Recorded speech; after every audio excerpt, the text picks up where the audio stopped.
Hola a todos. El tema del cual quiero hablar hoy es un tema que puede generar diferentes opiniones. Es el hecho de qué opina Dios sobre el alcohol. ¿Qué realidad hay en el vino que Dios transformó de agua a vino en las bodas de Canaán y el que tomó en la última cena? ¿Era vino realmente fermentado con alcohol o era vino natural, era jugo de uva natural?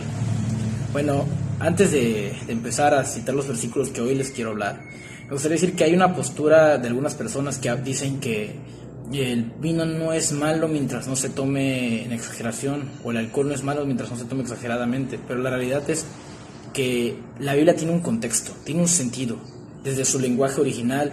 Hay algo que se le llama la denominada exégesis y una hermenéutica correcta para poder interpretar la Biblia. La Biblia no se lee tan literal porque por eso puede generar malinterpretaciones y puede generar contradicciones entre las personas, y por eso mucha gente quiere refutar la Biblia cuando no sabe que la Biblia tiene un lenguaje original, un contexto original y una manera de interpretarlo, obviamente primero por el Santo Espíritu de Dios y también por el hecho de la hermenéutica bíblica y la exégesis bíblica. Muy aparte de esa postura de los que piensan que no es problema tomarlo mientras sea con moderación, quiero hablar mi postura conforme lo que la palabra de Dios enseña en su contexto original. Bueno, lo primero que me gustaría citar hoy es un versículo que está en Efesios. Efesios 5:18 nos dice lo siguiente, dice: no os embriaguéis con vino, en el cual hay desenfreno, antes bien sean llenos del Espíritu. Podemos ver que, este versículo lo dice muy claro, podemos ver que cuando alguien está alcoholizado, cuando se pasó de copas, lo denominado aquí en el mundo, se pasó de copas, podemos ver que tiene una actitud un poco imprudente, o pueden llegar a hacer cosas de las cuales se arrepienten después, o cosas de las cuales ni siquiera se acuerdan, porque hay personas que no se acuerdan lo que hicieron la noche anterior o el día anterior. Ahora, ¿cómo podemos interpretar correctamente este pasaje? Para empezar, les debo decir que la Biblia en el Antiguo Testamento está escrita en hebreo y en el Nuevo Testamento está escrita en griego. Y hay dos palabras para el vino sin fermentación, el vino sin alcohol, tanto en el Antiguo como en el Nuevo Testamento. En el Antiguo Testamento la palabra hebrea tirosh y en el griego la palabra griega oinos. Bueno, ¿por qué digo esto? Como les decía, Efesios, que es parte del Nuevo Testamento, hablaba del vino que embrutece, el vino que genera ahora sí actitudes contrarias, actitudes no tan agradables. Bueno, nosotros sabemos que Jesucristo es el sacrificio perfecto. ¿Por qué? Porque sabemos que en las iglesias lo hemos escuchado, dice: Él es el Cordero de Dios que quitó el pecado del mundo. El sacrificio perfecto, no hubo más. Y en el Antiguo Testamento podemos ver que el pueblo de Dios, los israelitas, el pueblo judío, ellos sacrificaban animales. Y ustedes se preguntan, entonces, ¿por qué? ¿Para qué? Muchos lo toman así, pues sacrificaban ya. ¿Pero para qué?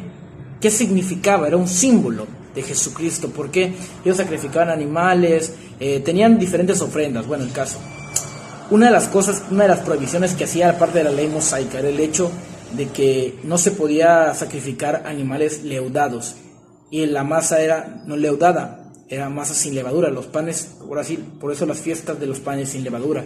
Y el vino no era fermentado, no había fermentación en él. La palabra leudar significa fermentar o fermentado. Bueno, y entonces ustedes me pueden preguntar, ¿y eso qué tiene que ver con Jesús? Como les dije, toda la sombra del Antiguo Testamento. Por eso dijo el apóstol Pablo que todo lo anterior, los días de reposo, los alimentos, bueno, todo lo que era parte de la ley mosaica era un símbolo, era una sombra de lo que había de venir. ¿Quién era el que iba a venir? La simiente de la mujer que iba a aplastar la cabeza de Satanás, el Cordero de Dios que quitó el pecado del mundo, nuestro Redentor, nuestro Jesús, nuestro Señor. Él es el centro de toda la Biblia. Todo lo anterior era sombra de Jesús. Desde el Génesis hasta el Apocalipsis, todo gira en torno a Jesús. La Biblia es cristocéntrica, la Biblia no gira en torno al hombre. Entonces, Dios no se puede contradecir. Lo que dijo en el Antiguo Testamento tiene que concordar con lo que dijo en el Nuevo Testamento. Porque Dios no es hombre para que mienta, ni carne para que se arrepienta. Dios es el mismo, en el cual no hay cambio ni sombra de variación en el Señor. Entonces la Biblia no se contradice, simplemente que cuando estudiamos las Escrituras, no solo las lean, sino escudriñenlas. La palabra escudriñar es buscar, estudiar, escarbar hasta el fondo, escarbar, buscar lo que realmente significa, la correcta interpretación de la Biblia, para poder saber, primero que nada, el Espíritu Santo, que es el que nos da ese discernimiento, y también el estudio de las escrituras, ahora sí con los rudimentos del mundo, con lo que Dios nos ha dado, la teología, la hermenéutica, la exégesis. Dios nos dio instrumentos para poder estudiar su palabra. Bueno, entonces, ¿qué vino era el que estaba tomando Jesús en la última cena? ¿O qué vino fue el que cambió de agua a vino en las bodas de Caná? Como les dije, es la palabra oinos, que significa vino no fermentado, vino sin alcohol. Ya que, como les dije, el pueblo de Israel también no podían comer cosas leudadas o cosas fermentadas o sacrificarlas por el hecho de que ellos eran el pueblo santificado. La palabra santificado en la Biblia significa apartado. ¿Por qué? ¿Por qué apartado? Porque Israel, a su alrededor había muchos pueblos que eran idólatras, pueblos que hacían barbaridades que ustedes no se imaginan y ustedes pueden leer en la Biblia. Mataban a sus hijos, los sacrificaban a los falsos dioses. Bueno, hacían de lo peor. Y Dios escogió ese pueblo porque Él quería que fuera un pueblo diferente, que no estaba sumergido en la maldad que a su alrededor estaba. Entonces, ya que el sumo sacerdote de la orden de Melquisedec, que es Jesucristo, el sacrificio perfecto, que cubrió toda nuestra multitud de errores, nuestra multitud de pecados, cubrió todo esto, fue ese sacrificio hermoso e increíble, que su victoria en la cruz nos dio salvación. Entonces, al ser ese sacrificio, Él no podía. Ustedes pueden recordar que antes de ser crucificado, de ir al Calvario, Él en la Pascua cenó con sus discípulos, lo que denominamos la última cena. Y ya que Él era ese sacrificio perfecto, y los sacrificios de los israelitas eran un símbolo de Jesucristo, Él no podía contradecir lo que Él ya había establecido, ya que Jesús es Dios. Él no podía hacer un sacrificio leudado, ahora sí se los voy a poner, un sacrificio que consumió vino, ya que la Biblia en numerosos pasajes, cuando se está refiriendo al vino fermentado, porque también hay otra palabra para el vino fermentado, no se puede contradecir, y por lo tanto Jesús no podía tomar, Él no va a fomentar algo que prohibió. Me explico, Dios no se contradice, Dios es Dios, es omnisciente, todo lo sabe. Por lo tanto, con esto llego a la conclusión, y para todos los que piensan que es ahora sí que no pasa nada si no lo tomo mucho, la realidad es que Cristo no le gusta. La realidad es que Cristo bíblicamente, hermenéuticamente y con su correcta interpretación, lo podemos ver que a Él le desagrada, no le gusta. Bueno, ahora, muchos pueden decir, pero me ama. Claro, sí te ama a ti, pero no le gusta nuestra conducta. No le gusta lo que hacemos. Yo le fallo a Dios constantemente. Y aunque sé que me ama, aunque sé que me usa, no significa que yo no esté sucio. Yo tengo mis pecados como los que me ven los tienen. Fallamos, pero la buena obra que Él empezó en nosotros, Él la va a ir perfeccionando, la va a ir puliendo. Somos como un diamante que Él va puliendo. Él va puliendo hasta llegar a la estatura del varón perfecto. Ahora, como sabemos también, en el Antiguo Testamento los israelitas tenían medidas de higiene, medidas de cuidado de su templo, del espíritu, de su cuerpo, que los ayudaron a no enfermarse, ya que Dios no quería que su pueblo se enfermara. Y muchos creen que Dios los prohibía porque eso era pecado. No era un pecado, pero sí eran medidas que Dios les dio para poder cuidar su templo, y eso sí es un pecado, no cuidar el templo del Espíritu Santo. Pero bueno, dichas medidas de higiene tienen un significado ahora para nuestras vidas, incluso las podemos seguir implementando porque son buenas para la salud. ¿Por qué hablo de esto? Porque el vino no fermentado tiene más propiedades que el vino fermentado. ¿Por qué? Miren, podemos ver, y eso lo estaba leyendo, y médicamente, dice que el vino, el contenido general de la uva, del vino natural, es el siguiente: 2.8% de albuminas, 83% de carbohidratos, 1.2% de ácidos y extractos y 2.3% de sales minerales. La fermentación destruye 98.5% de las albuminas. Bueno, destruye varias propiedades cuando se fermenta, pero para no darles tanto rollo. El caso es que el jugo de uva natural es muy bueno, pero fermentado pierde muchas propiedades, no todas, pero sí pierde su gran mayoría. Entonces, lo que quiero llegar, Dios no va a fomentar algo que destruya tu templo. Dios no quiere el mal para sus hijos, sino quiere darles un fin correcto, un fin agradable a su vista, agradable a su voluntad. Ahora, otro significado que tiene el vino en la última cena es el hecho de que la sangre de Cristo, lo que Él tomó, el vino, por eso dijo: esta es mi sangre. Esa sangre tenía que ser un sacrificio perfecto, y recordemos que Dios fue el autor y consumador de la fe. Estuvo en completa obediencia con el Padre, de los 10 mandamientos, de toda la ley fue el cumplidor, el autor y el consumador de la ley. Por lo tanto, esa sangre que Él derramó, ese sacrificio perfecto, tenía que estar en coherencia con el Antiguo Testamento. Tenía que estar en coherencia con lo que Él, Dios, Jesús, Él le había ordenado.